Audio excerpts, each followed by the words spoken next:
Hello everybody and welcome to my PC build video.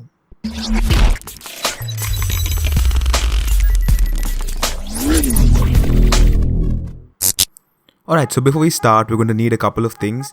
One of them is going to be this trash box. In this case, it's the CPU cabinet box. We're going to dump all the plastic and all the other waste or trash that is going to come along in the process. So it'll be pretty helpful. The next thing you'll need is a screwdriver with all of these attachments.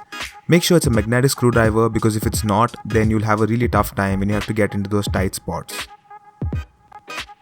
Now obviously we're filming on the ground to avoid any kind of static because this is the only place that doesn't have it. So you're basically going to see a lot of my bare feet, my jeans, me lying on the ground and stuff like that. Alright, satisfying. So starting right off, you're going to peel the plastic right off of this power supply. Then you want to unbox it. Now in the box itself, you're going to get this warranty guide and the manual, so you can toss it to the side. Next thing you get is this power cable, but we don't need it for now, so we place it on the side as well. Then you have the power supply itself with all these cables dangling on the back in a zip tie. Also in the box we have this bag of screws that we'll use to attach the power supply to the cabinet. And the final thing in the bag is the power supply itself. Start by unscrewing the side panel and taking it off. Also do the same for the other side so you have some decent room to work with. Looking inside the cabinet, you can find a manual. You can go through this to see what kind of screws you'll need to use and extra stuff like that. Also in the cabinet you will find a bag of brass standoffs and screws that you'll need to use ahead.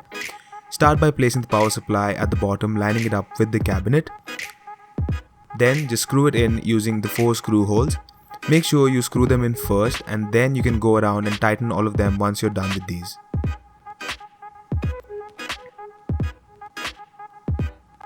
Once we're done with that, we can place the cabinet to the side and bring our motherboard and processor in. Looking into the box of the motherboard, you'll find that you get a SATA cable and also an IO shield that come along with it. We don't need these for now, we'll need them later, so we'll place them to the side and get straight to the motherboard. When pulling the motherboard out of the bag, try not to touch the motherboard itself, rather use the components and the plastic bits on the motherboard to take it out of the bag. Next thing you want to do is go ahead and pull the processor out of the box. As you can see, it comes in this cardboard casing. It holds the heatsink as well as the processor. Start by opening the latch on the motherboard and pulling the arm back.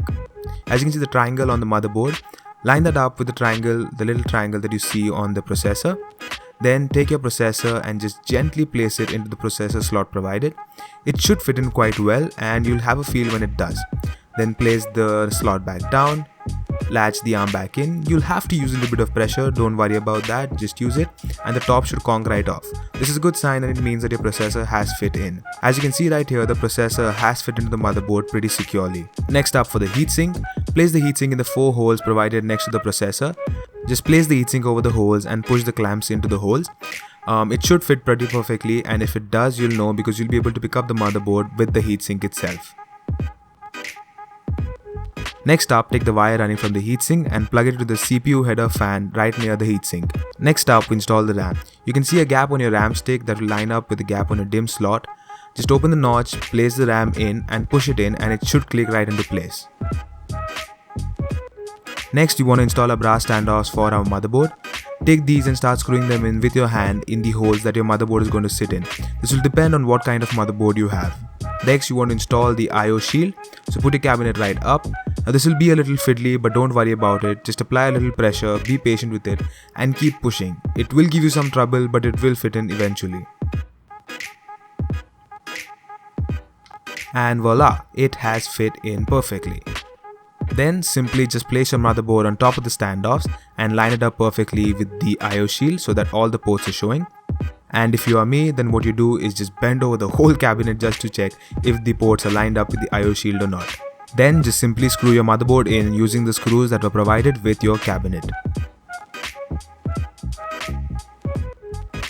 Now this cabinet comes with fans pre-installed, but it's pretty easy to do. Just hold it up against the vent and screw it in one by one. When the fan is installed, take the wire running from the fan and connect it onto your motherboard with the header that says system fan. If you don't have one of these, what you could do is use the Molex that is running from your power supply. That should do just fine as well. While we are here, we are also going to connect all the wires that are running from the front of the cabinet. We're going to start with the blue one. This is the USB 3.0 cable. Find the USB 3.0 header on the motherboard and just push the cable in there. Next up, we have the HD audio connector.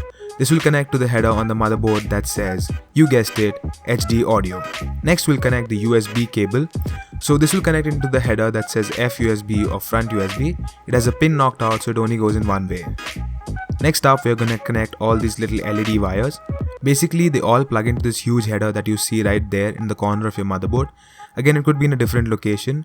All you need to remember is that the colored ones are positive and the white ones are negative.